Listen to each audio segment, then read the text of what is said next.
Assalamualaikum warahmatullahi wabarakatuh.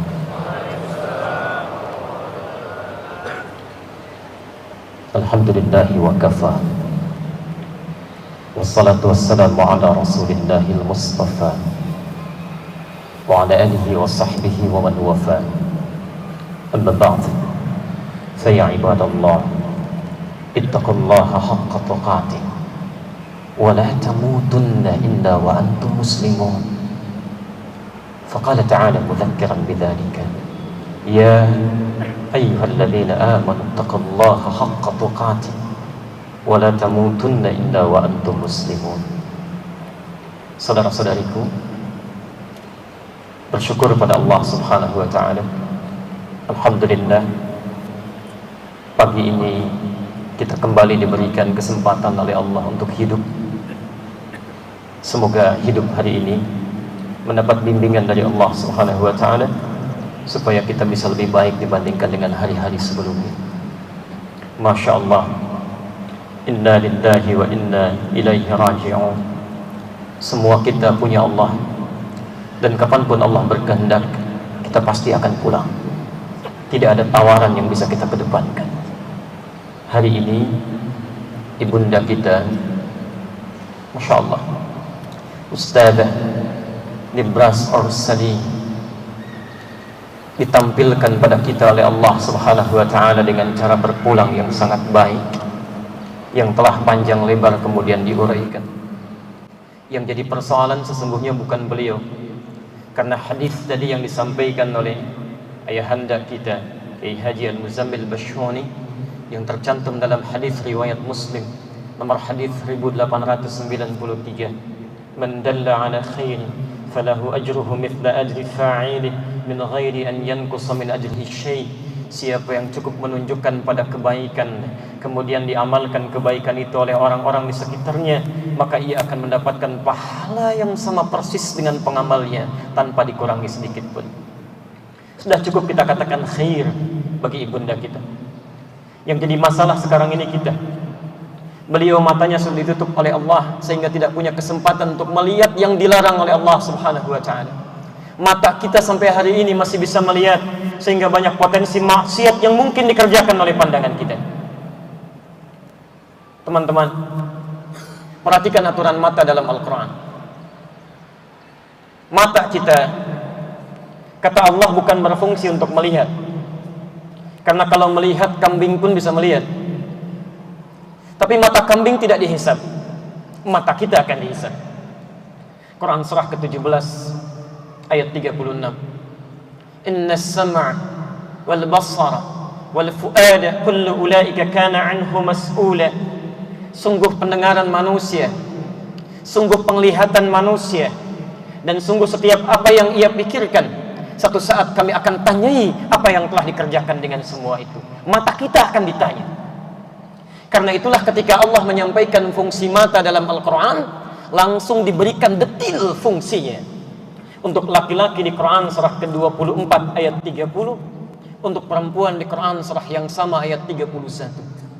Perhatikan kalimatnya. Wa qul lil mu'minin, dan katakan Muhammad pada pria-pria yang merasa punya iman, yang masih merasa punya iman, yaghuddu min absarihim, cukuplah matanya hanya boleh melihat yang baik-baik saja. Ghaddul basar, ya ghaddu, saat ada sesuatu yang tidak baik menurutku, kata Allah, palingkan. Aurat yang tidak baik, palingkan. Gambar yang tidak baik, palingkan. Acara yang tidak baik, palingkan. Demi Allah, hamba katakan, Ibu Nibras begitu beruntung. Hari ini saat ditutup pandangannya, tidak punya kesempatan lagi untuk melihat yang tidak baik dalam pandangan Allah Subhanahu wa Ta'ala. Justru kita yang sampai saat ini pandangannya masih bisa melihat, yang sampai saat ini peluang-peluang keburukan masih bisa ditatap. Berapa kali Anda pernah lakukan maksiat dengan mata sampai dengan detik ini? Bahkan Masya Allah, begitu banyak anak-anak yang usianya masih 4-5 tahun. Ada yang dari Palestina, ada yang dari Syria, ada yang dari Mesir, Mu'adh, ada yang dari Indonesia, bahkan anak usia 4 tahun matanya buta, tidak bisa melihat. Masya Allah, tapi dengan tak mampu melihatnya, masih mau menatap Al-Quran dengan jiwanya, sampai menghafalkan 30 juz sampai akhir juznya. Anak 4 tahun, matanya buta, tak mampu melihat, masih sanggup melihat Al-Quran dengan jiwanya sampai menghatamkan dan menghafalkan Qurannya. Anda diberikan 40 tahun, 50 tahun, matanya sehat, tatapannya baik, sampai hari ini. Dari sekian banyak Quran yang telah bersanding dengan Anda, berapa yang pernah Anda lihat dalam sehari? Tidak hanya Anda hafalkan, semua akan ditanya. Karena itulah, bertakwalah kepada Allah Subhanahu wa ta'ala seperti tadi yang pernah dinasihatkan, supaya kita termasuk dalam kalangan orang-orang khair yang tadi dimaksudkan. Semoga Allah Subhanahu wa ta'ala menjadikan kita termasuk kalangan-kalangan khair tadi yang disebutkan. Dan tidak cukup dengan aminnya, kita harus mulai dulu. Dan beruntungnya kita, alhamdulillah, ternyata petunjuk pertama bagi orang yang masih hidup, bila menjadi atau menginginkan ingin menjadi khair seperti tadi yang disebutkan, berita baiknya ternyata disebutkan oleh Nabi SAW dalam hadis riwayat Al-Bukhari nomor hadis 71, posisi paling kiri sebelah atas di kitabnya, dari Abu Hurairah radhiyallahu taala anhu. Kita bacakan hadisnya, semoga kita termasuk di dalam. Man yuridillahu bihi khairan yufaqqihhu fid din.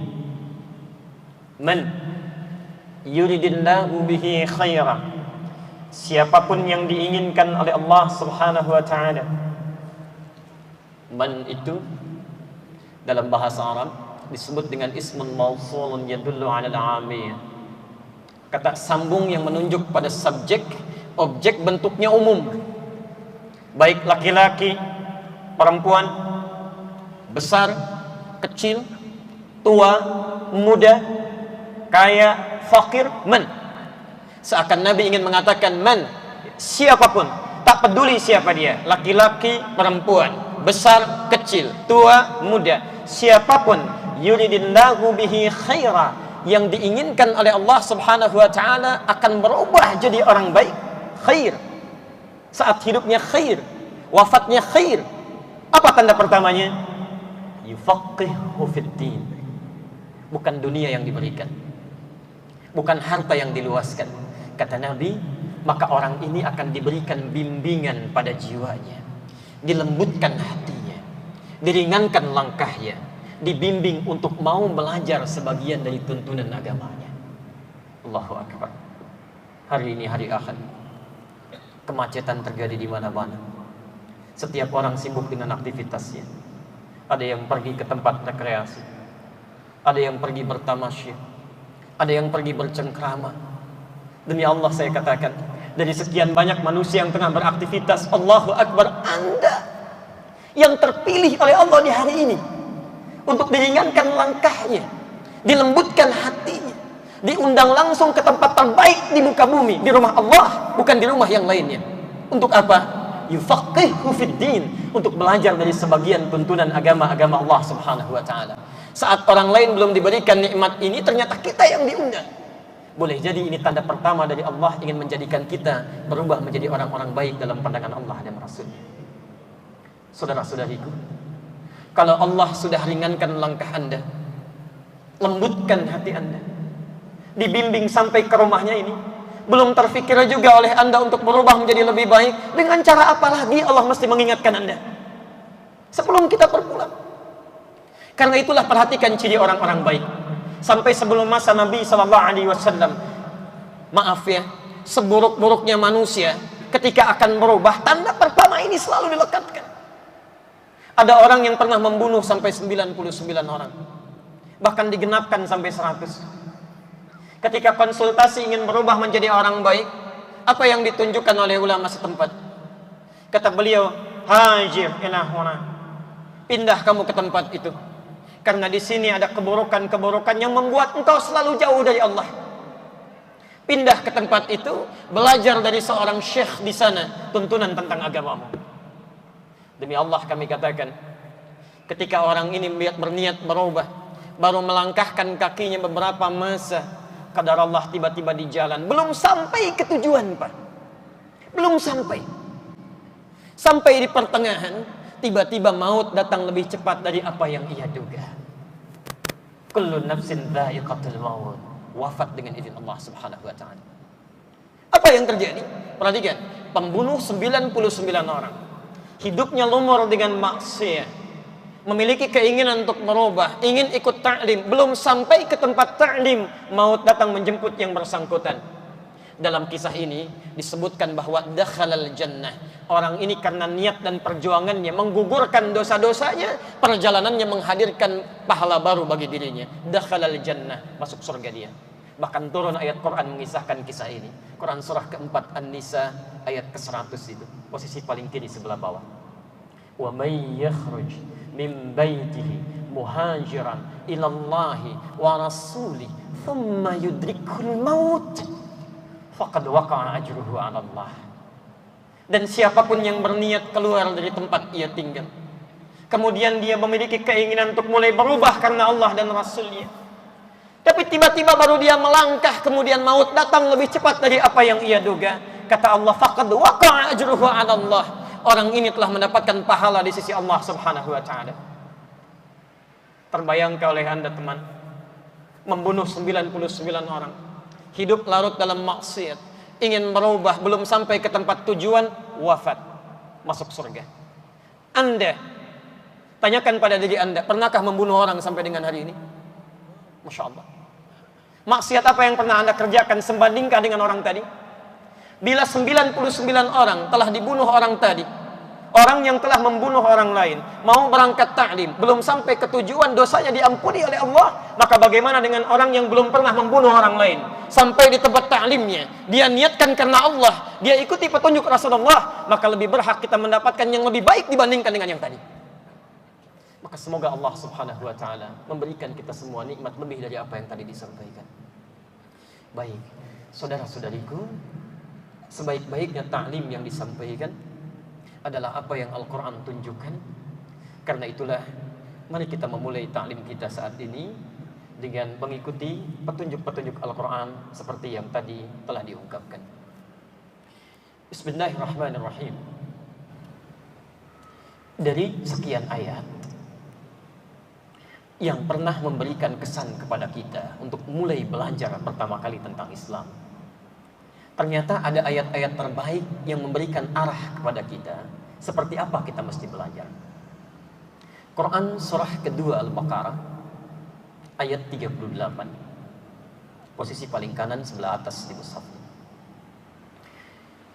Saat manusia pertama diturunkan ke muka bumi, Adam alaihissalam dan istri beliau, ternyata bersamaan dengan diturunkannya Nabi Adam, Allah memberikan petunjuk kepada beliau, yang dengan petunjuk ini Allah berkehendak menginginkan hidup Nabi Adam dan keluarganya itu mudah, jauh dari kesulitan, dan lekat dengan kasih sayang Allah Subhanahu wa taala.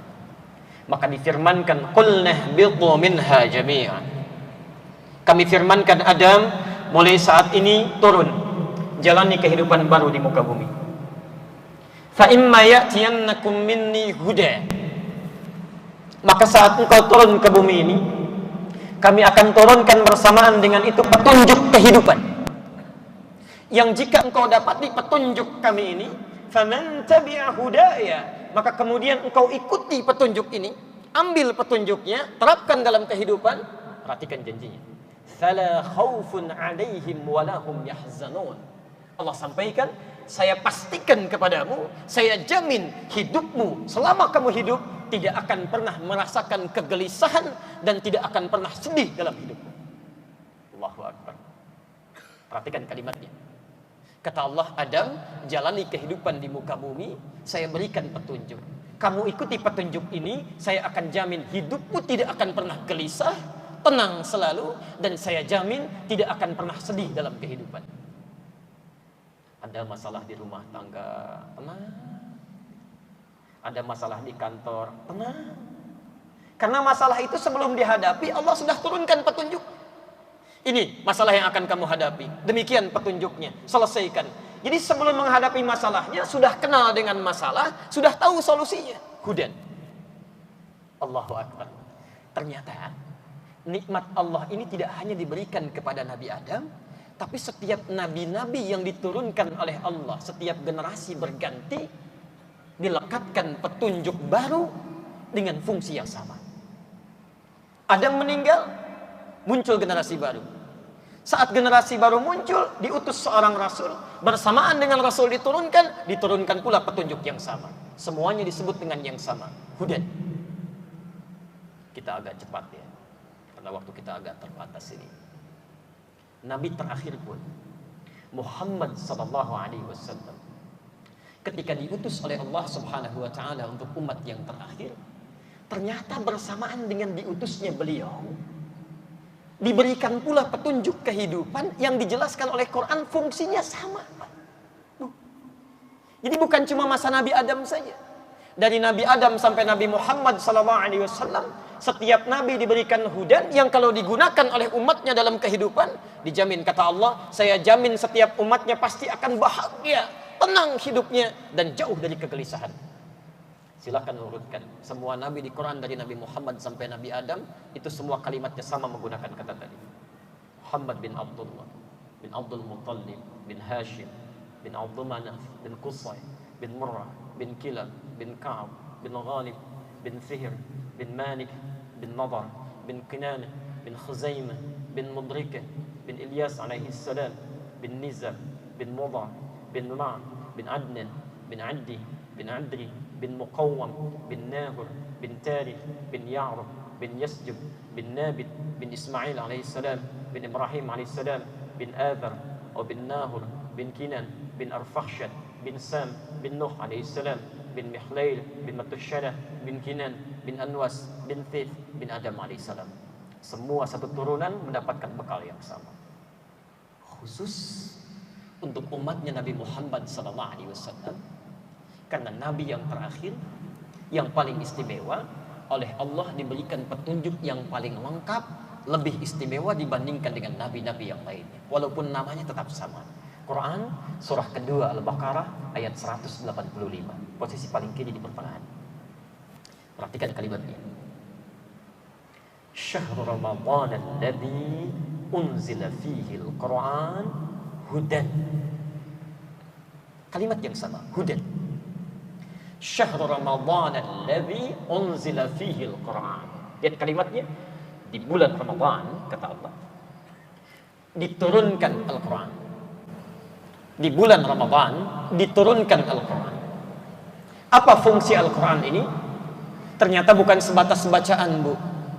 Pak, bukan cuma bacaan. Kalau cuma bacaan, yang lain pun bisa dibaca. Masya Allah. Kata Allah, saya turunkan Quran ini bukan sebatas untuk dibaca, tapi fungsi sesungguhnya hudan linnas. Hudan menjadi petunjuk kehidupan linnas bagi seluruh manusia. Kembalikan pada rumus tadi. Disebutkan dalam Al-Quran, orang-orang yang menggunakan hudan, petunjuk dari Allah. Quran surah 2 ayat 38, kata Allah, saya akan jamin hidupnya tidak akan pernah gelisah dan tidak akan pernah larut dalam kesedihan. Jadi ketika ayat ini diturunkan, Allah ingin menegaskan, khusus untuk umatnya Muhammad sallallahu alaihi wasallam, saya turunkan petunjuk langsung yang bisa dibaca, dibolak-balik terkait alur kehidupan dirinya, dari mulai dilahirkan sampai dengan meninggal dunia, disebut dengan Al-Quran. Jadi kalau Anda baca Al-Quran, Pak, Bu, dari mulai Al-Fatihah sampai dengan An-Nas, itu semua petunjuk hidup kita ada di situ. Bahkan perhatikan ujung ayatnya tuh, di Al-Baqarah 185 itu. Yuridullahu bikumul yusra wa la yuridu bikumul usra. Kata Allah, dengan Anda mengikuti tuntunan kehidupan di Quran itu, saya inginkan hidup Anda jadi mudah. Saya tidak menginginkan kamu sulit hidupnya. Jadi kalau sekarang ada orang yang hidupnya susah, yang salah bukan Allah. Yang salah kita nggak baca petunjuknya. Anda mau ke Istiqlal, tidak tahu petanya, tidak mengerti petunjuknya, kapan sampainya? Anda tidak tahu petunjuk kehidupan, bagaimana bisa mudah menjalaninya? Saya bacakan cepat ya, tapi tidak perlu ditulis. Masya Allah, dari mulai sebelum lahir sampai meninggal dunia ada semua itu di Quran. Contoh, dalam kandungan sebelum lahir, bagaimana caranya supaya kandungannya enak, nyaman, kelahirannya tenang, dilahirkan anak yang soleh. Ada di Quran surah ke-7 ayat 189. Begitu dilahirkan, bagaimana caranya supaya ASINya mengalir lancar. Pembagian tugas suami istri jadi enak, tidak ada perselisihan dan ketegangan. Quran surah kedua ayat 233, posisi paling kanan sebelah bawah. Sampai 2 tahun disusui bisa maksimal. Usia 2 tahun sampai dengan menjelang balik. Pendidikan dini apa yang bisa diberikan supaya anaknya dekat dengan Allah, taat dengan orang tuanya, berakhlak mulia, dan bisa berperilaku baik dalam kehidupan. Quran surah ke-31 ayat 13 sampai dengan 19. Dia kemudian mulai belajar bagaimana supaya saat belajar cepat mengingat materi pelajarannya, meningkat kedekatannya dengan Allah, berkah ilmunya. Quran surah 9 ayat 122, posisi paling kiri sebelah bawah. Kemudian bagaimana saat belajar supaya bisa berprestasi, bersaing dengan yang lainnya. Quran surah 58 ayat ke-11-nya. Saat mulai naik tingkat pendidikannya, mulai ketemu temannya, mulai muncul rasa bergaul dengan lebih dalam lagi. Bagaimana supaya tidak terjebak dalam pergaulan bebas yang bisa merusak akidah dan akhlaknya. Quran surah ke-49 ayat ke-13. Tapi kalau ada yang tertarik serius, bagaimana cara mendekatinya? Ta'aruf, lamar. Quran surah ke-4 ayat ke-4-nya. Kalau jadi menikah, Quran surah ke-30 ayat 21-nya. Baru menikah, bagaimana membagi tugas rumah tangganya supaya tenang antara suami dan istri, paham kewajiban dan tugasnya. Quran surah ke-4 ayat 34, posisi paling kiri sebelah atas. Suami, apa tugas pertamanya? Mulai mencari nafkah. Bagaimana cara mencari nafkah yang baik menurut petunjuk Allah yang standar? Quran surah kedua ayat 168, posisi paling kanan sebelah bawah. Kalau baru bergerak sedikit, rezekinya sudah mau datang. Quran surah kedua ayat 172, posisi paling kiri sebelah atas. Kalau Anda belum bergerak, rezekinya sudah menunggu Anda, bahkan datang. Quran surah ke-7 ayat ke-96-nya. Kemudian yang terjadi bagaimana dengan tugas istri? Kadang-kadang merawat rumah tangga di rumah, anak-anak tidak mudah kemudian bisa merawatnya. Kadang-kadang mengeluh mengatakan, solusinya seperti apa? Quran surah ke-17 ayat ke-23-nya. Tidak mudah mengatasi ini semua. Kadang-kadang ada capek, lelah, penyakit-penyakit datang. Sesulit apa? Kalau cuma ringan-ringan, Quran surah ke-24 ayat ke-80. Kalau penyakitnya berat, kata dokter, ini tidak mungkin sembuh, ini mustahil, gak ada obatnya. Tinggalkan manusia, berharap kepada Allah, tidak ada yang mustahil. Quran surah ke-21 ayat 83 sampai dengan 84-nya. Anda di pekerjaan kadang-kadang ada orang usil, ingin menyingkirkan, menyungkurkan, bahkan Masya Allah menjelek-jelekan Anda dan sebagainya. Bagaimana cara memohon pertolongannya? Quran surah 17 ayat ke-79 sampai dengan 81-nya. Bahkan kadang-kadang ada yang sampai membuat dada Anda sesak seperti gelap mata. Ya Allah, kapan semua ini akan berakhir? Kamu jangan mengeluh, itu semua ujian. Hidup itu pasti penuh dengan ujian. Quran surah kedua ayat 155, hadapi dengan sabar sampai dapat solusi. Ayat 156 sampai 157-nya, kuatkan usahamu untuk mengatasinya. Quran surah ketiga ayat 142, kemudian kamu jalani seperti tawakalnya Nabi Yunus berikhtiar di perut ikan paus itu. Quran surah ke-21 ayat 87 sampai dengan 88-nya.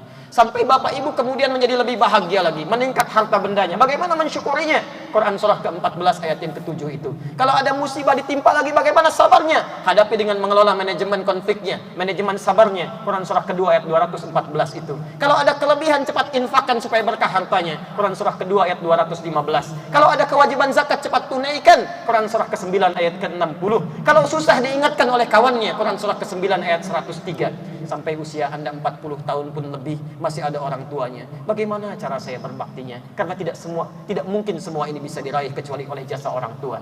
Tidak mungkin bisa membalas bakti orang tua. Tapi Anda bisa mencoba di Quran surah ke-46 ayat 15-nya.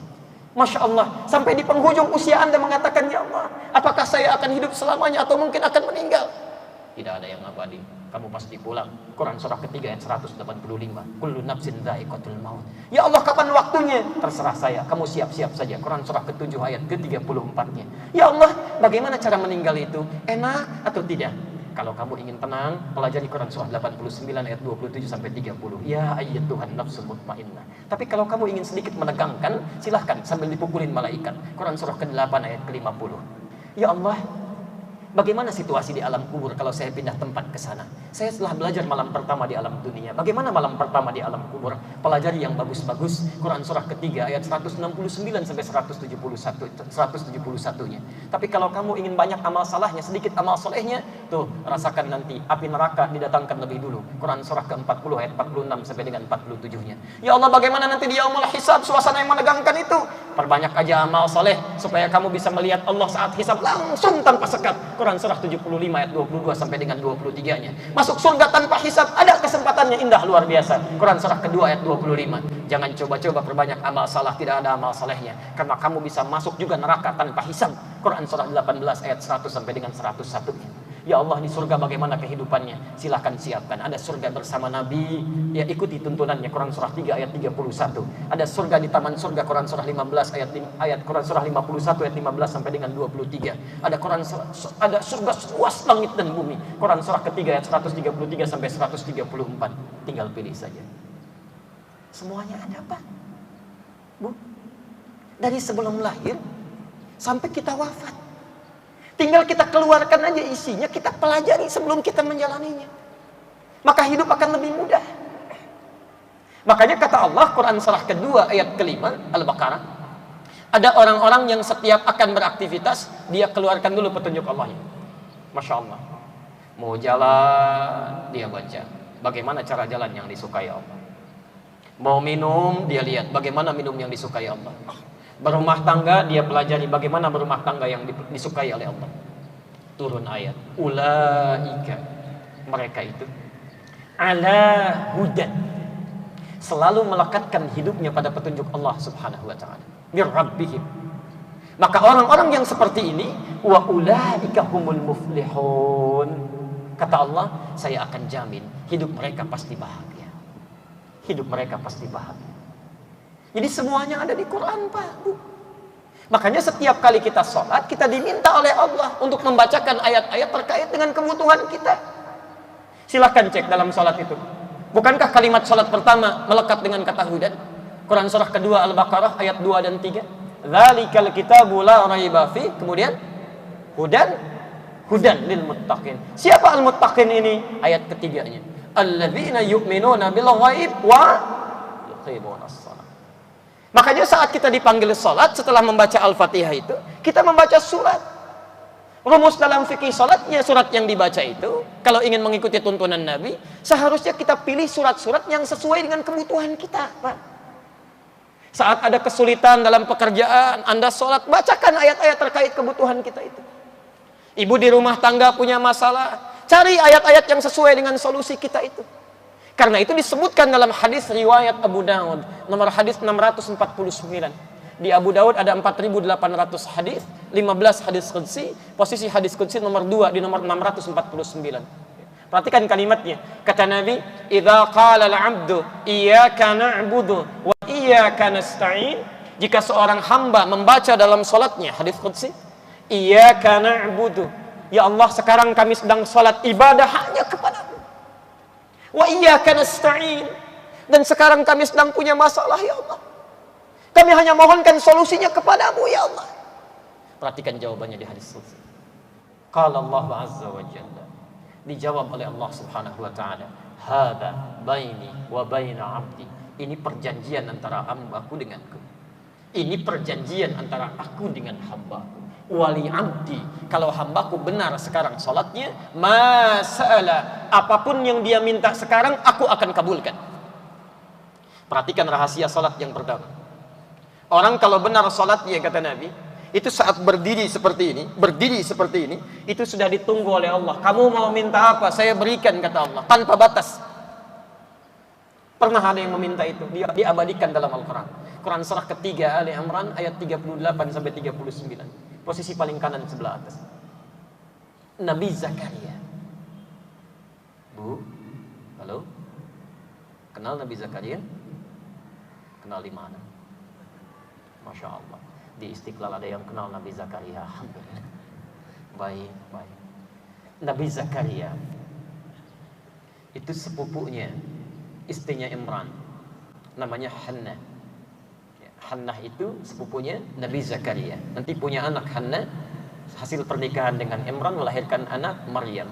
Maryam punya anak namanya Isa. Nabi Zakaria ini berumah tangga puluhan tahun. Rambutnya sudah memutih, fisiknya sudah letih. Disebutkan di Quran surah 19 Maryam dari ayat kedua sampai dengan ayat 11-nya.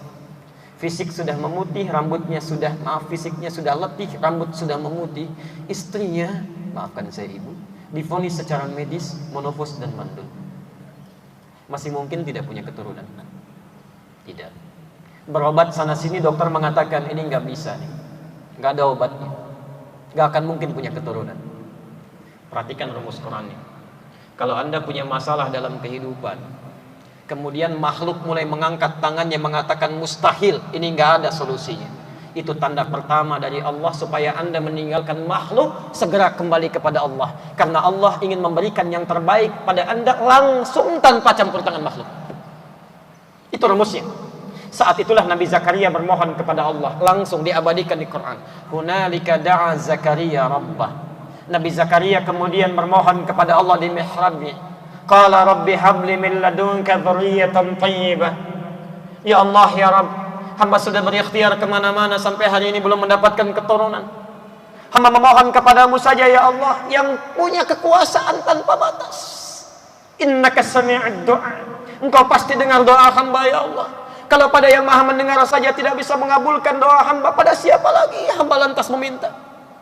Perhatikan, doa ini dipanjatkan dalam keadaan beliau sholat, sedang berdiri dalam sholat. Berdiri bahasa Arabnya qaim, sedang sholat yusolli. Saat beliau berdiri begini, itu belum selesai sholatnya bu, baru berdiri. Selesai doanya, tiba-tiba turun malaikat. Ayat 39-nya di Ali Imran. Fanadathul malaika. Seketika turun malaikat. Hurufnya fa. Fa itu harfu 'athfin bila hudud. Huruf yang merangkai dua peristiwa tanpa jeda. Perhatikan.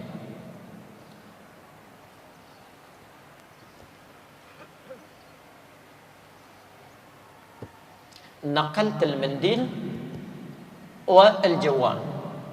Saya pindahkan tisu dan handphone. Kalau saya gunakan waw, itu artinya saya pindahkan dulu tisu, baru kemudian ada jeda saya pindahkan handphone. Kalau menggunakan thumma al-jawal, maka ada jeda cukup panjang. Saya pindahkan tisu, tunggu sebentar, saya pindahkan handphonenya. Tapi kalau kalimatnya menggunakan fa, bersamaan saya pindahkan tisu, seketika saya pindahkan handphone. Ini Nabi Zakaria berdoa dalam salatnya, dalam keadaan berdiri. Selesai salat, selesai doanya, tapi belum tuntas salatnya, baru selesai doa. Seketika turun malaikat menyampaikan, fa'nadathul malaika. Turun malaikat mengabarkan, annallaha yubashshiruka bi Yahya. Zakaria, Allah kasih kabar gembira, kamu akan punya anak. Langsung namanya dari Allah, Yahya. Artinya hidup. Yang mustahil menurut manusia, lahir dari rahim seorang perempuan yang monofos dan mandul, kata Allah nggak ada yang mustahil. Sekarang jadi dan lahir dia. Jadi dan lahir dia. Kapan itu terjadi? Wa huwa qaimun yusalli fil mihrab. Sedangkan beliau masih berdiri dalam salatnya. Nabi Zakaria berdiri dalam salat memohon dikabulkan. Umat Nabi Muhammad sallallahu alaihi wasallam sebelum datang pada salat sudah ditunggu oleh Allah Subhanahu wa taala. Nabi Zakaria sekali mintanya, umat Nabi Muhammad 5 kali ditunggu oleh Allah paling minimal dalam sehari. Jadi kalau Anda sudah ditunggu oleh Allah 5 kali dalam sehari, meminta apa saja belum cukup juga Anda memohon, mesti dengan cara apa lagi Allah mengabulkan doa Anda? Karena itulah setiap selesai Al-Fatihah diisyaratkan memilih surat-surat yang sesuai dengan kebutuhan kita. Ini masalahnya setiap sholat yang dibaca itu lagi. Anas lagi minal jinnati wan nas, dan dikabulkan oleh Allah. Pantas mimpinya ketemu jin terus gitu ya. Baik, Muhammad shalli ala Muhammad. Baik, ini sebetulnya baru mukaddimah, ini pelajarannya belum muncul ya, cuman waktu kitanya agak terbatas. Sekarang kalau kita bertanya, ya Allah, kan hudan itu banyak gitu, hudan banyak, dari mana kami memulai belajarnya? Apa yang harus kami keluarkan dari petunjuk Al-Quran ini? Maka dari itu kita akan ambil satu saja untuk hari ini, terkait langsung dengan Nabi kita Muhammad sallallahu alaihi wasallam, sebelum mengambil petunjuk-petunjuk yang lainnya. Kita ambil keteladanan sifat Rasulullah sallallahu alaihi wasallam dalam Al-Quran, yang dengan bahasan sederhana ini mudah-mudahan kita bisa praktekkan dalam kehidupan kita. Bapak Ibu sekalian, Nabi Muhammad SAW adalah satu-satunya Nabi yang paling istimewa, yang sangat unik, yang bahkan kelahirannya dinantikan oleh nabi-nabi sebelum kedatangan beliau, yang bahkan namanya disebutkan oleh nabi-nabi sebelumnya yang bahkan tidak berjumpa dengan beliau secara fisikal. Kita beri contoh. Maaf, Nabi Adam ketika diturunkan ke muka bumi tidak pernah menyebut nama Nabi Nuh, tidak pernah menyebutkan nama Nabi Ibrahim, tidak pernah menyampaikan nama-nama Nabi setelahnya. Tapi Nabi Muhammad SAW sebelum diturunkan, sebelum diutus, disebutkan di lisan-lisan Nabi sebelumnya. Quran surah kedua Al-Baqarah ayat 129, posisi paling kiri sebelah atas. Nabi Ibrahim dan Nabi Ismail alaihi wassalam ketika selesai meninggikan bangunan Ka'bah itu, ya, mohon maaf ya, saya mau tanya sebentar. Yang bangun Ka'bah itu siapa? Halo? Yang bangun Ka'bah siapa? Yang Nabi Adam, boleh angkat tangan? Baik, sampai 5 ya tangannya. Baik. Ada yang lainnya? Yang Nabi Ibrahim? Baik. Yang tidak jelas, tidak usah angkat tangan ya. Baik. Sekarang kita tidak usah ngarang ya. Kita tidak usah ngarang. Kita kembalikan ke Qur'annya dulu. Siapa sebetulnya yang membangun Ka'bah? Ternyata tidak disebutkan Nabi Adam, bukan Nabi Ibrahim. Quran surah ketiga Ali Imran ayat 96. Lihat kalimatnya. Inna awwala baitin wudi'a lin-nas. Sungguh rumah pertama yang dibangunkan untuk manusia. Bahasa Qur'annya dibangunkan untuk manusia, bukan manusia yang bangun. Jadi begitu Nabi Adam turun, Ka'bah sudah ada. Dibangunkan untuk manusia, bukan manusia yang bangun. Nah, pada zaman Nabi Adam Ka'bah sudah ada. Di zaman Nabi Nuh alaihissalam terjadi banjir, tersapu bangunan Ka'bah ini, tersisa pondasinya. Pondasi kalau satu sisi saja dalam bahasa Arab disebut dengan qa'idah. Qa'idah. Kalau sisinya lebih daripada satu, maka dijamakkan bentuknya menjadi qawa'id. Qawa'id. Ka'bah ada berapa sisi? 4. Baik.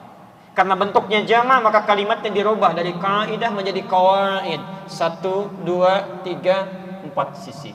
Pada zaman Nabi Ibrahim alaihissalam, sekitar 5 sampai 6 generasi setelah Nabi Nuh itu, zaman Nabi Ibrahim diperintahkan oleh Allah Subhanahu wa taala untuk meninggikan kembali pondasi Ka'bah yang runtuh bangunannya pada zaman Nabi Nuh tadi. Maka diabadikan di Quran surah kedua ayat 127. Perhatikan posisinya, sebelah kiri paling atas. Wa idh yarfa'u Ibrahimul qawa'id minal bait. Dan ingatlah, pelajarilah ketika kami firmankan kepada Nabi Ibrahim supaya meninggikan kembali bangunan Ka'bah, pondasi Ka'bah yang bangunannya hancur di zaman Nabi Nuh itu, ditinggikan kembali. Yang paling menarik ketika beliau akan memulai meninggikan pondasi Ka'bah, langkah pertama dipijakkan. Langkah pertama untuk mengangkat sesuatu disebut dengan maqam. Sampai hari ini ada posisinya maqam Ibrahim. Tiba-tiba di sudut yang lain datang anaknya yang masih belia, yang belum genap remaja, mengatakan kalau dalam bahasa kita, ya abati urid usa'idak, duhai ayahanda, saya ingin bantu ya. Masya Allah, ingin bantu. Bapak ibu sekalian, anak kecil belum tumbuh dewasa dengan baik, melihat ayahnya sedang bekerja, merasakan betul beban kerja ayahnya, ingin bantu. Mustahil ada anak bisa seperti ini kalau ayahnya tidak memberikan yang terbaik pada anaknya. Tiba-tiba datang dari sudut yang lain membawa batu. Batu dalam bahasa Arab disebut dengan hajar.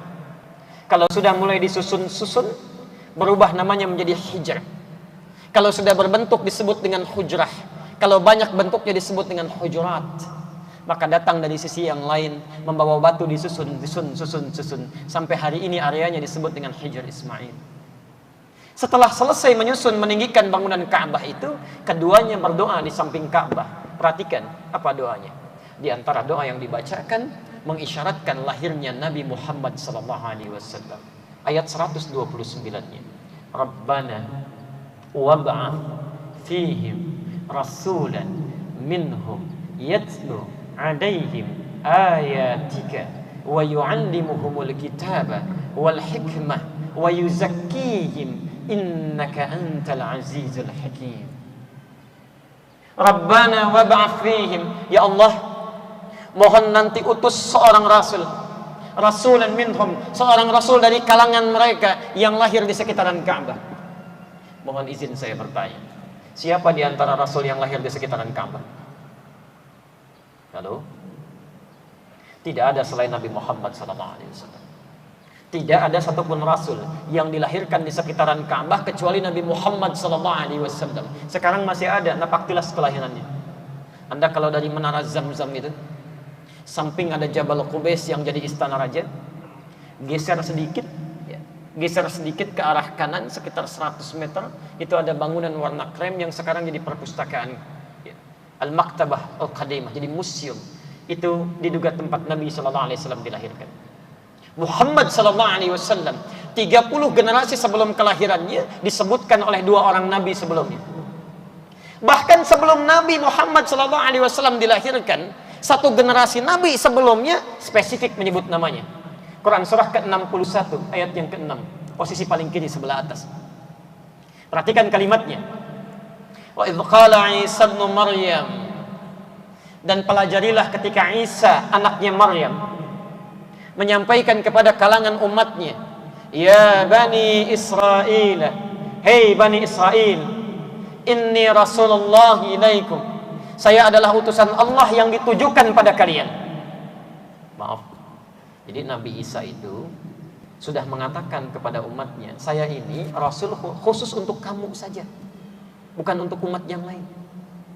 Umatnya Nabi Isa itu adanya di sekitaran Palestina sekarang, Bu, Pak, ya. Di Nabi Isa itu khusus diutus untuk di sekitaran Palestina. Al-Masih yang disebut dengan Yesus sekarang itu tugasnya cuma di Palestina aja. Jadi kalau sekarang kemudian disimpangkan sampai datang ke Indonesia, itu kelebihan. Seharusnya di sana aja, nggak boleh keluar itu, dan nggak boleh menyimpang juga. Inni Rasulullah ilaikum musaddiqan lima baina yadayya minat Taurat. Saya membenarkan kitab sebelum saya namanya Taurat. Yang paling menarik, lihat kalimatnya. Wa mubasysyira, dan saya akan berikan kabar gembira pada kalian. Bi rasulin, akan datang dengan datangnya seorang rasul setelah saya. Masya Allah. Ya'ti min ba'di ismuhu Ahmad, langsung disebutkan namanya. Akan datang setelah saya seorang rasul, namanya adalah Ahmad. Namanya adalah Ahmad. Sebelum berjumpa dengan rasulnya, sudah disebutkan namanya. Namanya adalah Ahmad, rasul terakhir yang akan dikirimkan pada kalian. Bapak Ibu sekalian, mohon izin. Sebelum dilahirkan Nabi kita ini, bahkan namanya sudah disebutkan oleh rasul-rasul sebelumnya, keistimewaannya sudah diungkapkan. Bahkan Nabi Isa pun, maaf ya, Nabi Isa pun yang belum pernah jumpa Nabi Muhammad di masanya, belum pernah lihat Nabi Muhammad di masanya, menyampaikan pada kaumnya, kalian mesti gembira, mesti gembira. Orang yang belum bertemu sudah diminta gembira, apalagi kita yang kedatangan Nabi. Jadi sangat tidak wajar kalau ada orang-orang yang tidak gembira dengan kedatangan Nabi Muhammad SAW. Sangat tidak wajar kalau ada orang-orang yang, maaf, sudah diutus Nabi Muhammad, bukan cuma tidak gembira, bahkan mencari nabi-nabi lain selain Nabi Muhammad SAW. Yang agak repot, sangat keterlaluan, bukan hanya mencari nabi lain, langsung ngaku nabi. Ini yang agak repot ini. Pak, syahadat kita kan Muhammad, tapi kata Nabi Isa, Nabi terakhir Ahmad. Akhirnya muncul nama-nama Ahmad, ngaku jadi nabi. Ini yang repot. Kemarin ada AM, tidak perlu disebut namanya ya, Ahmad awalnya itu. Karena melihat nama Nabi terakhir Ahmad, langsung ngaku nabi. Pelatih bulu tangkis tuh, Masya Allah. Ditangkap oleh polisi. Ditanya, kenapa kamu mengaku nabi? Pak, saya ke Bogor, dapat wahyu katanya. Masya Allah. Orang ke Bogor dapat tales, dia dapat wahyu, Bu. Kalau orang Bogor berhenti, dikira selesai. Ternyata Masya Allah, di Bandung muncul tukang cukur Pak, es ngaku nabi, bersaing dengan Bogor.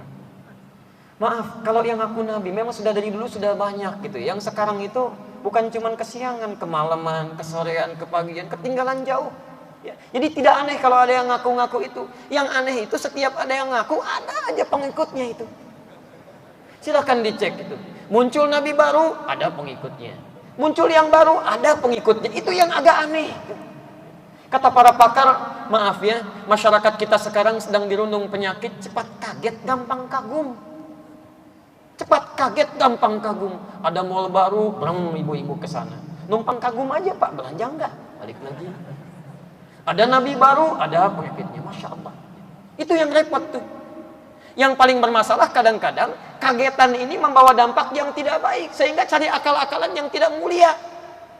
Media ada berita gampang kaget, Masya Allah, cari berita dengan cara yang tidak elok. Dulu Kiai Haji Zainuddin MZ punya kisah yang sangat bagus tuh mengilustrasikan. Ada terjadi tabrakan, Masya Allah, heboh orang lihat tabrakan. Ada orang media datang, sudah nggak bisa masuk karena orang-orang berkerumun padat ya. Tolong kasih jalan, orang nggak mau kasih jalan karena pengen dia. Akhirnya kaget, cari cara, bagaimana cara saya supaya bisa meliput moto situasi itu. Maaf Pak, saya bapaknya korban katanya. Saya bapaknya korban. Kan orang kaget namanya bapaknya korban. Akhirnya dikasih jalan. Silahkan, ada bapaknya korban, dibuka jalan. Begitu sampai melihat korban yang tertabrak, pucat bu mukanya. Iya, pegang foto nggak dijepret. Rupanya yang ketabrak anak monyet Pak. Bingung gitu. Mau narik kata-kata susah gitu ya. Sudah bilang bapaknya korban, jadi repot ya. Ngaku nabi, ada yang ikut. Selesai ini. Jakarta ibu kota negara, nggak mau ketinggalan. Bogor nabi, Bandung nabi, Jakarta, LA malaikat langsung. Masya Allah, ingin didaratkan di Monas. Kena sama polisi lagi, tangkap, hukum 5 tahun. Polisi kita tuh, jangankan teroris, malaikat ditangkap tuh. Maaf Pak Tito ya, Pak Tito nanti ada jam 10 di sini itu. Hebatlah polisi kita tuh, subhanallah. Saya teruskan dulu ya. Nah, jadi itu Bapak Ibu sekalian, kembali ke Ahmad. Nah sekarang pertanyaan yang paling menarik, kenapa Nabi Isa menyebut nama Nabi kita dengan Ahmad, sedangkan Allah di ayat-ayat lain mengungkapkannya dengan Nabi Muhammad, dengan nama Muhammad. Disebutkan dalam Al-Quran ada 2 nama yang disebutkan bagi Nabi kita Sallallahu Alaihi Wasallam. Satu disebut dengan nama Muhammad, disebutkan 4 kali dalam Al-Quran. Pertama Quran surah ke-3 Ali Imran ayat 144, posisi paling kiri sebelah atas. Quran surah Al-Ahzab ayat ke-40, Quran surah ke-47 Muhammad ayat ke-2, dan Quran surah ke-48 Al-Fatah ayat ke-29. 4 kali disebutkan. Yang kedua disebut dengan nama Ahmad, disebutkan di Quran 1 kali saja. Quran surah ke-61 ayat yang ke-6, posisi paling kiri sebelah atas. Nah ini yang paling menarik bagi kita. Semua nama-nama Nabi sebelum Nabi Muhammad SAW itu seluruhnya menggunakan nama diri, nama zat. Sedangkan Nabi terakhir Muhammad SAW, semua nama yang melekat pada beliau itu semua menggunakan nama sifat. Perhatikan bedanya. Kalau nama diri, nama zat, dalam ilmu bahasa itu diperuntukkan untuk membedakan satu benda dengan benda yang lainnya, satu orang dengan orang yang lainnya. Baik. Ini apa? Halo, ini apa? Kelas. Baik. Alhamdulillah. Ini apa? Halo, ini apa? Kotak tisu. Baik, alhamdulillah. Kalau yang ini? Tisu. Baik. Mas, tolong minta tisu. Tiba-tiba dibawakan yang ini. Baik, benar tidak? Tidak. Nah, itu yang disebut dengan nama zat. Disebut tisu untuk membedakan dengan kotaknya. Disebut gelas untuk membedakan dengan airnya. Ada juga semua itu dilekatkan pada manusia untuk membedakan antara nama satu dengan yang lainnya. Apa bedanya Asep dengan Otong? Namanya. Ketika Anda panggil Mang Asep, gak mungkin Mang Otong yang nengok. Pasti error itu. Asep ya Asep, Otong ya Otong. Ya, tidak sama. Jadi untuk membedakan satu dengan yang lainnya. Walaupun kadang-kadang kita suka lupa dengan fungsi itu, terutama ibu-ibu tuh. Ya. Bu, ojek bu? Iya pak, padahal namanya Nina tuh. Ojek bu? Iya, harusnya ibu jawab. Bukan pak, saya Nina. Panggil ojek? Iya.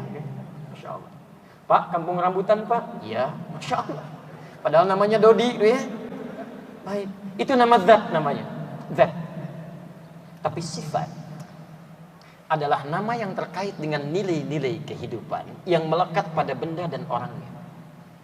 Jujur itu sifat, sabar itu sifat, tawadhu itu sifat. Nah, yang penting Anda catat, nama zat itu bisa gugur hilang bersamaan dengan hilang orangnya. Tapi nama sifat sampai kapanpun tidak akan pernah luntur sekalipun pemiliknya telah hilang di telan bumi. Orang jujur, orangnya belum boleh meninggal, tapi jujurnya tidak mungkin wafat. Masya Allah, kalau orang jujur sekalian jujurnya ikut meninggal, ya siapa yang punya sifat jujur lagi? Tidak ada. Itulah yang melekat pada keistimewaan Nabi Muhammad SAW. Perhatikan, Nuh nama zat, Adam nama zat, Musa nama zat, Isa nama zat, Muhammad SAW sifat, Ahmad sifat. Dan semua nama yang melekat pada Nabi SAW ternyata seluruhnya nama sifat. Allahu Akbar. Semua sifat baik yang ada melekat di muka bumi ini ternyata menjadi bagian dari sifat Nabi Muhammad SAW. Dan otomatis menjadi namanya. Otomatis menjadi namanya. Kalau ada sifat jujur, maka beliau pemiliknya disebut dengan Al-Amin, sifatnya. Kalau ada orang-orang yang benar, maka beliau pemiliknya, sifatnya muncul As-Sadiq. Semua. Kalau ada orang yang menghapuskan keburukan, maka beliau Al-Mahi. Kalau ada orang-orang yang punya sifat kasih lembut, beliau Al-Hanim. Yang paling menarik, ketika beliau disebut dengan Muhammad, apa artinya Muhammad? Dan apa keteladanan yang bisa kita ambil dari nama ini untuk kita praktikkan sebagai taklim pertama kita pada hari ini? Dan yang terakhir, kalau nanti waktunya masih memungkinkan, kenapa Nabi Isa menyebut dengan sifat Ahmad bukan dengan nama Muhammad? Bapak dan Ibu sekalian, dalam bahasa Arab, kalau ada seseorang punya sifat baik dengan sesama, dengan makhluk, satu saja sifatnya, itu orang Arab akan menyebut dengan nama Mahmud. Misal, ada orang jujur gitu ya, walaupun kurang sabar, misal, itu Mahmud. Sebaliknya, sabar luar biasa, tapi agak kurang jujur, itu Mahmud.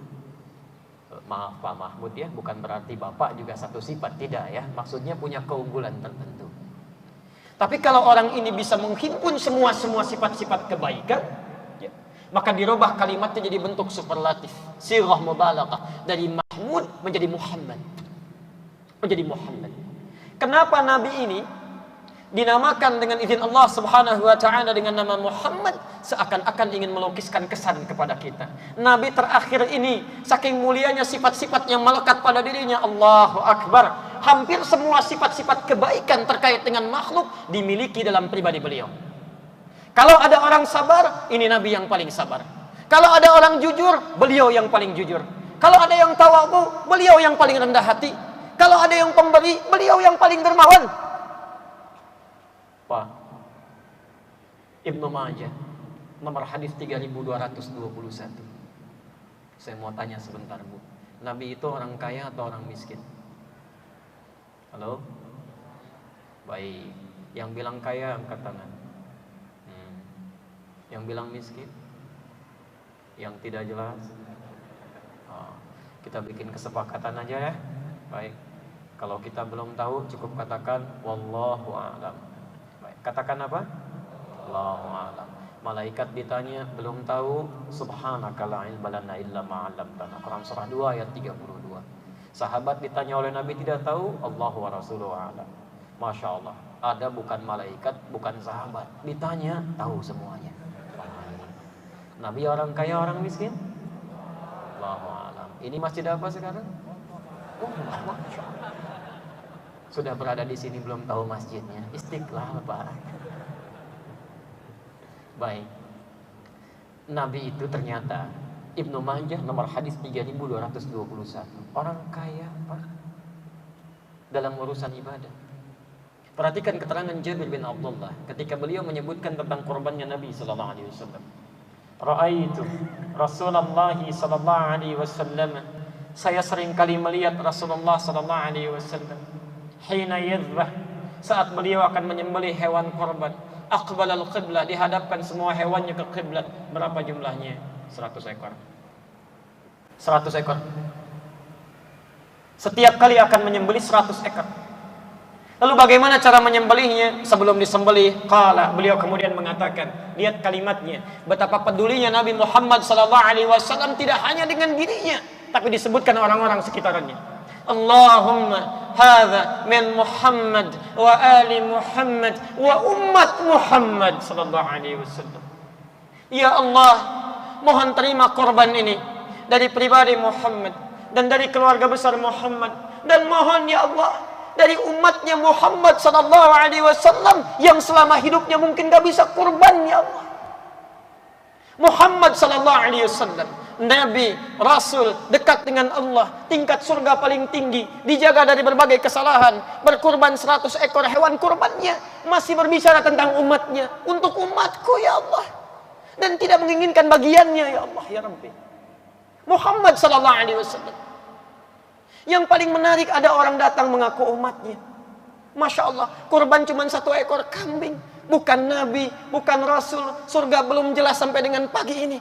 Amalan berantakan, hisab masih menegangkan, masih rebutan pahanya.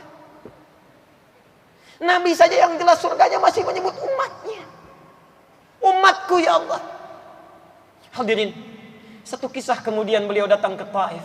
Tiba-tiba berdakwah dilempari sampai keluar darah di keningnya. Sebagian giginya kemudian mulai tanggal, kakinya sudah mulai terluka, sampai Zaid bin Harithah tidak kuat menjadi tamengnya. Kata beliau, ya Rasulullah, kita berteduh kemudian di satu tempat. Saat berteduh dalam naungan pohon, tiba-tiba turun malaikatul jabal, malaikat penjaga 2 gunung, sampai mengatakan, ya Rasulullah. Saking merasakannya penderitaan Rasulullah sallallahu alaihi wasallam, malaikat turun sampai mengatakan, ya Rasulullah, angkat tanganmu, mud yadaika ila sama, angkat tanganmu ke langit. Is'alullah, mohonkan kepada Allah supaya saya angkat 2 bukit Taif untuk menghimpit manusia-manusia yang tidak punya sopan santun ini. Saya himpit mereka. Apa kata Nabi? La, mohon jangan angkat. Fa innahum qaumun la ya'lamun. Mereka cuma belum tahu saja. Muhammad sallallahu alaihi wasallam. Muhammad sallallahu alaihi wasallam. Bahkan di penghujung akhir hayatnya, Pak, Allahu Akbar, sampingnya ada istrinya Sayyidah Aisyah, putrinya Sayyidah Fatimah, kemudian ada menantunya Ali bin Abi Thalib ridwanullahu alaihim jami'an. Tapi siapa yang disebutkan di dalam akhir kehidupannya? Fudail bin Abbas radhiyallahu ta'ala anhuma membawakan air wudunya Nabi sallallahu alaihi wasallam dalam hadis riwayat Al-Bukhari. Kemudian Nabi sallallahu alaihi wasallam berwudu, menunaikan salat dalam pangkuan Sayyidah Aisyah. Bukan istrinya yang disebutkan, bukan penantunya yang disebutkan, bukan putrinya yang disebutkan. Ummati, ummati, ummati, umatku, umatku, umatku. Bahkan di akhir kehidupan yang disebutkan Anda yang belum pernah dilihatnya, Muhammad sallallahu alaihi wasallam. Hadirin, bahkan dikisahkan dalam satu ketika, kata para sahabat, Nabi pernah satu kali mengatakan, syaqaqtu bi ikhwani, saya sekarang sudah rindu betul dengan saudara-saudari saya. Kata para sahabat, ya Rasulullah, alasna bi ikhwanik, bukankah kami ini saudara-saudaramu? Kata Nabi, lastum bi ikhwani, kalian bukan saudara-saudari saya, walakinnakum ashabi, tapi kalian sahabat-sahabat saya. Ikhwani humul ladzina lam yarawni walakinnahum amanu bi. Saudara-saudari saya itu orang-orang yang tidak pernah melihat saya dengan wajah mereka, tapi mereka mau beriman kepada saya. Bapak Ibu, sebelum kita nampak di hadapan Nabi sallallahu alaihi wasallam di akhirat nanti, Nabi sudah merindukan kita. Kata Nabi, saya rindukan saudari-saudari saya sekarang ini. Bahkan dalam suatu riwayat, walaupun validitasnya belum digali dengan seutuhnya, itu masa akhir sakaratul mautnya, ketika malaikat datang hendak menjemput nyawanya. Kemudian Nabi Muhammad SAW merasakan bagaimana maut berjalan, sampai mengatakan, ya Allah, ya Allah, jika engkau perkenankan ya Rabb, Jika engkau perkenankan. Kalau ada kalimat hadis, jika engkau perkenankan, ini menunjukkan tanda doanya belum tentu diperkenankan. Jika engkau perkenankan ya Allah, dengan keadaan pada saat ini, la haula wala quwwata illa billah. Nabi merasakan bagaimana maut berjalan. Beliau merasakan beban umatnya. Bagaimana tatkala merasakan sakaratul maut ini. Maka dengan perasaan ini kemudian beliau berkata, ya Allah, jika engkau perkenankan saat ini, engkau timpakan seluruh sakaratul maut. Engkau timpakan seluruh rasa sakit yang akan dialami umatku dalam sakaratul maut itu, supaya mereka saat meninggal tidak mengalami sakaratul maut lagi. Ya Allah, jika engkau berkenan, mohon timpakan seluruh rasa sakit yang dialami umatku saat sakaratul maut itu, timpakan kepadaku sekarang, supaya mereka tidak mengalami sakaratul maut lagi dalam keadaan wafat. Karena itulah sampai turun surah kepada kita menyampaikan. Quran surah ke-9 ayat 128 itu. Laqad ja'akum rasulun min anfusikum. Telah diutus kepada kalian seorang rasul yang berasal dari kalangan kalian. Azizun 'alaihi ma'anittum. Masyaallah. Sangat terasa beratnya beban kehidupan kalian. Kata Allah, kalau kita beribadah pun, kalau Nabi bisa ngambil, pengen diambil oleh Nabi itu. Kalau ada umat yang ahli neraka, kalau bisa oleh Nabi itu ditebus dengan syafaatnya. Kalau ada orang yang sakit dalam sakaratul maut, kalau bisa Nabi wakili rasa sakitnya itu. Harisun 'alaikum, begitu peduli dengan kalian. Bil mu'minina raufur rahim. Dengan orang-orang beriman itu sangat kasihnya luar biasa. Makanya malaikat Jibril itu sampai turun, Bu, Pak, ketika Nabi akan khutbah, melangkahkan langkah pertamanya di riwayat Al-Hakim dalam kitab Mustadrak Al-Hakim An-Naisaburi, itu malaikat Jibril sampai turun mengecam orang yang tidak bisa berbuat baik, berterima kasih pada Nabi sallallahu alaihi wasallam. Perhatikan, kita tidak bisa membalas jasa Nabi, tapi setidaknya kata malaikat kita bisa bersalawat kepada Nabi sallallahu alaihi wasallam. Perhatikan kata malaikat Jibril, hadis sahih, bu'dun, dalam riwayat lain, raghima anfu rajulin liman adraka indahu falam yusalli alaik.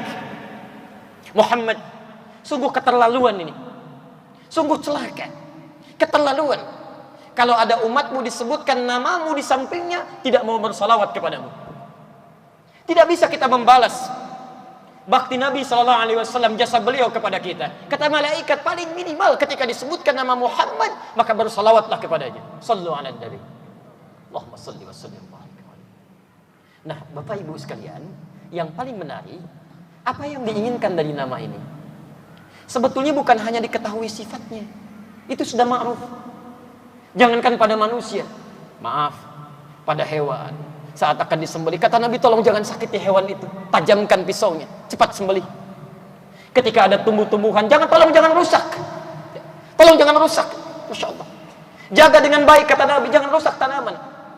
Sehebat-hebatnya orang berperang, jadi maaf ya, dalam peperangan itu tidak ada nilai kasih. Makanya surat At-Taubah yang berisi peperangan itu tidak dibuka dengan bismillah, karena tidak ada nilai kasih. Izin, ada nggak peperangan misalnya yang penuh dengan kasih sayang?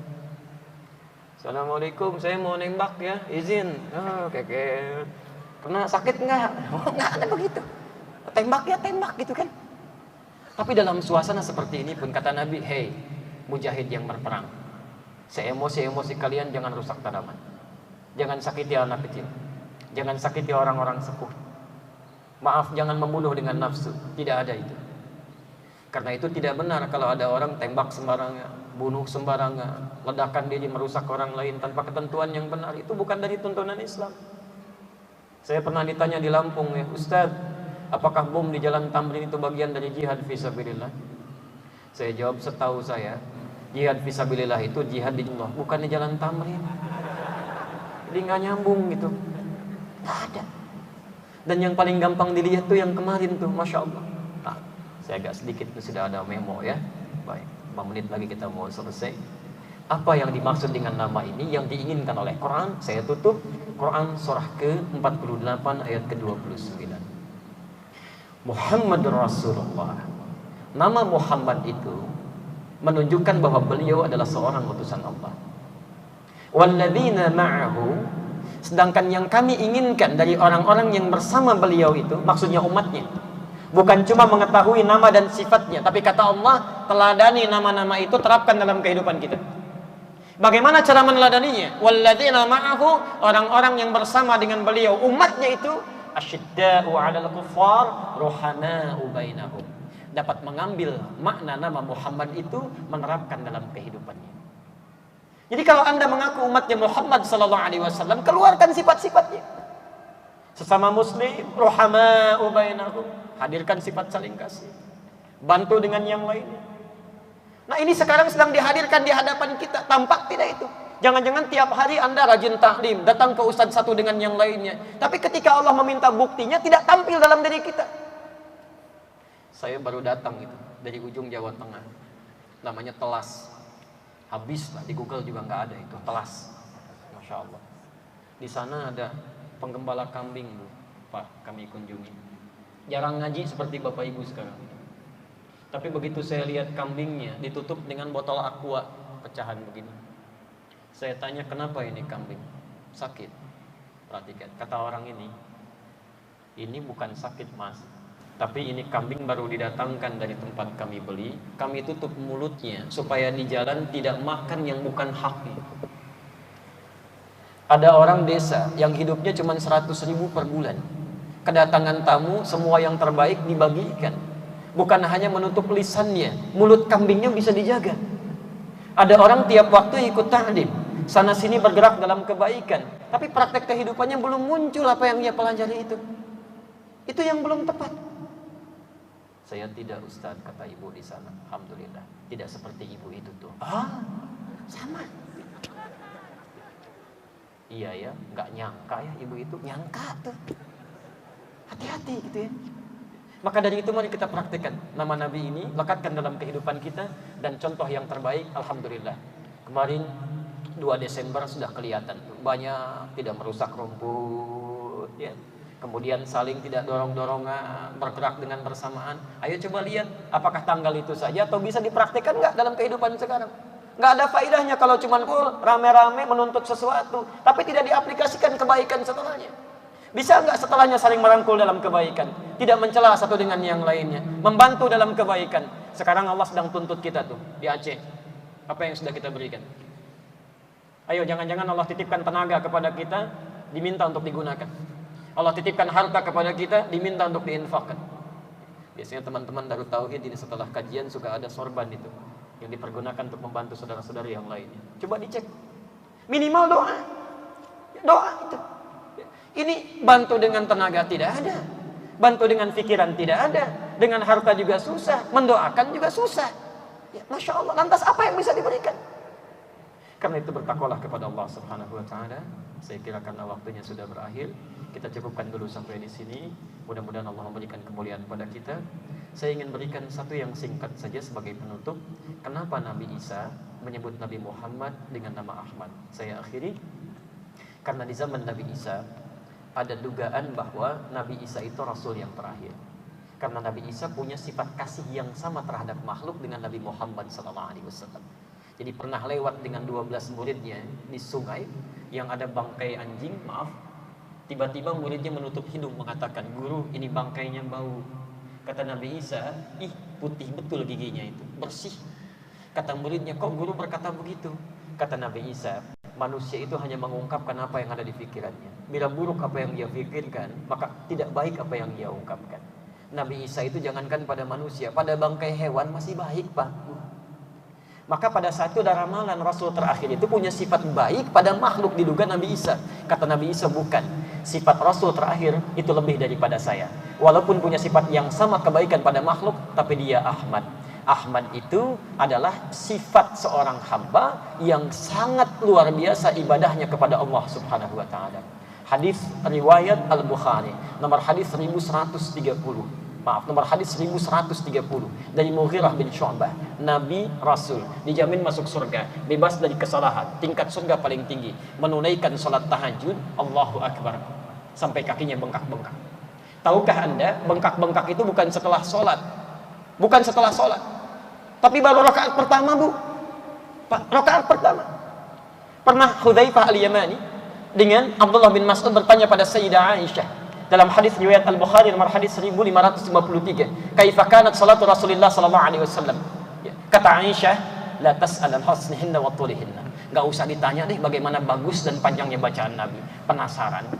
Besoknya diikuti Nabi salat di belakang Nabi. Saya tutup, begitu bertakbir Allahu Akbar, rakaat pertamanya Nabi Rasul singkat surga paling tinggi, rakaat pertama Al-Baqarah sampai 100 ayat. Dikira akan ruku, ternyata terus sampai Ali Imran. Al-Baqarah 284, Ali Imran 200 ayat. Dikira akan terus, ternyata sampai An-Nisa 176 ayat. Setelah An-Nisa 5 juz 4 halaman baru ruku. Besoknya Hudzaifah Al-Yamani, Abdullah bin Mas'ud tidak ikutan lagi. Bukan karena capek, kata beliau, saya sering menduga kapan Nabi rukunya nih, sehingga khawatir tidak khusyuk. Ini tidak mudah ini. Ketika ditanya, ya Rasulullah kenapa begini? Kata Nabi, enteng aja. Afala akunu abdan syakura. Apa enggak boleh saya menjadi hamba yang bersyukur? Nabi Rasul, karena itu disebut dengan Ahmad. Tidak mudah kita mengikuti itu. Ya. Sempat ada kelompok pencinta sunnah itu di Bekasi. Saya ada sholat gerhana, ya izin sebentar. Saya sampaikan, Pak Ibu, kita ada sholat gerhana nih, pahalanya banyak, ya, jarang-jarang ini. Mari kita tunaikan, ya, sesuai dengan contoh Rasulullah. Tapi mohon izin, saya mau sampaikan, mau persis seperti Nabi atau coba mirip-mirip dulu. Mereka katakan, Ustadz, seperti Nabi, kapan Nabi dapat pahalanya? Baik, kalau seperti Nabi, maka mohon izin memberikan informasi dulu. Sholat gerhana itu khusuf, 2 kali ruku, 2 kali sujud. Jadi suratnya ada 4. Sebelum ruku baca surat, dari ruku baca surat lagi. Kalau ingin persis seperti Nabi, surat pertama Al-Baqarah sampai selesai. Yang kedua Ali Imran sampai tuntas. Ketiga An-Nisa sampai selesai. Baru yang keempat sampai Hisma Rabbikal A'la. Tanpa saya minta tanya lagi, hampir semua mengangkat tangan. Ustaz, mirip-mirip Nabi aja. Baik, itulah Ahmad ya. Saya kira kita cukupkan itu. Semoga Allah Subhanahu wa taala melimpahkan keberkahan pada kita semua dan kebaikan pada guru-guru kita, Agim, ya ustadz-ustadz yang lainnya. Semoga dirawat oleh Allah, diikhlaskan dakwahnya dan dimuliakan oleh Allah sampai kembali kepada Allah Subhanahu wa taala, termasuk kita golongan yang terbaik insyaallah. Silahkan diteruskan dengan nanti. Saya mohon izin karena harus ke tempat yang lainnya. Kita akhiri dengan doa kifaratul majlis. Subhanakallahumma wa bihamdika asyhadu an la ilaha illa anta astaghfiruka wa atubu ilaik. Rabbana atina fid dunya hasanah wa fil akhirati hasanah wa qina adzabannar. Allahumma ya rabbal alamin taqabbal minna innaka antas samiul alim wa tub alaina innaka antat tawwabur rahim. Sallallahu ala rasulikal karim Muhammad sallallahu alaihi wasallam wa ala alihi wa sahbihi ajma'in. Alhamdulillahi rabbil alamin. Silakan teman-teman dari Darut Tauhid. Assalamualaikum warahmatullahi wabarakatuh.